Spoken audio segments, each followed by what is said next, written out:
Everyone, I just wanted to give an update. I've been trying to, of course, make these perfect posts each time, and I had a long talk with Miss Atherley yesterday. Just realized that I need to keep everybody informed of what's going on, specifically with dates. So that's what I'm gonna do.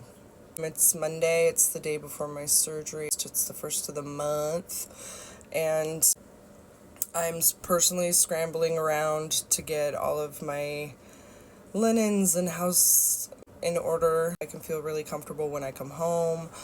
Mission has an angel who has been Laura, who works with me at the studio, who has been so kind and generous to watch him for a significant amount of time while I recover, which has been so relieving. She's coming to pick him up today, and I'm not going to say that I haven't shed a couple of tears already.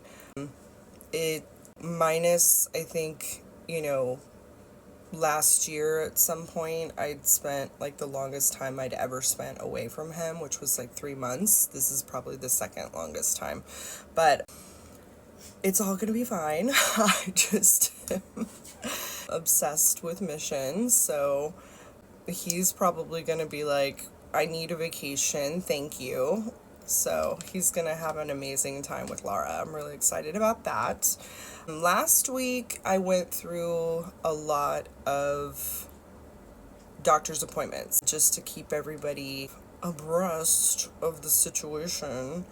I had 2 MRIs, and I was in the ER earlier last week, and that had to do with I've been having some really intense temperature regulation issues, which they ran even further blood panel. Just to back it up a little bit, with my long COVID journey and just since COVID and side effects and stuff that have been unrelenting, finally I'm being taken seriously about some autoimmune stuff that I have intuitively kind of known that's been going on for me. And it was verified last week. There's definitely autoimmune stuff going on, and we are going to, my neurology team is going to help navigate that as I'm healing, and probably do some blood tests and stuff while I'm in the hospital. So I'm relieved to have this done, getting to this point, but it just feels like this intense crunch time, and all of your support has just meant so much to me. I have been dealing with navigating the disability system. When Jen created this for me, it was to get me to the point of my original disability hearing date, which was set for June 6th. We definitely met that goal, if not got really close to it, and I've been so grateful about not having to worry about a financial housing, housing security, right? Which is something that has been hard for me over the past several years. We met that goal, and then my disability hearing was postponed 5 minutes before it was supposed to happen. It's now set for October 7th, so I will still basically be a month out of my surgery.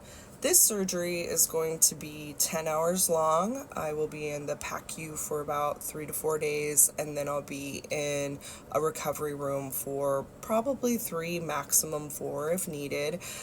I met the weight loss goals that they needed in order to help prevent any kind of infection or any issues with healing because of the surgery that I'm doing, which is basically a bilateral mastectomy, which will remove everything. They're going to do a pathology report on that, and the likelihood of me needing radiation and further treatment is very real still, but we're not ruling out anything. I'm mentally prepared for myself, but then you think you're mentally prepared and you're not. So I'm having what's called a DIEP flap Like, the wording on this could not be more graphic, but reconstruction. So instead of implants, I'm having my own body parts just switcherooed into my chest area, which is like, I didn't even know that it existed. Thank you, Jessa Reed, for informing me that was even an option. They don't give you that option unless you know about it. And also to my Derby sisters who have helped me along exponentially throughout this process about education. I know that I'm not alone in this process and been really grateful for that. So it means I'm going to have a cane and be the ultimate golden girl at 46. I'm not going to be able to stand up straight for about 10 weeks. I will be needing a showered chair and a cane, which I will be shaking. Hopefully not that much, but so I'm planning for a pretty intensive recovery. It's 3 months minimum. I have no patience, but I'm going to do my best. Up to 6 months till I can stand up like straight. I'm sorry, 10 weeks, 6 to 10 weeks before I can stand up completely upright. And then 6 months to where I'm at the point where I can do exercise, which I don't even know what that looks like right now for me. For me, it's like standing on my vibration plate, which, if you know, the vibration plate has been awesome for lymphatic drainage throughout this second surgery that I had on April Fools. A year later, here we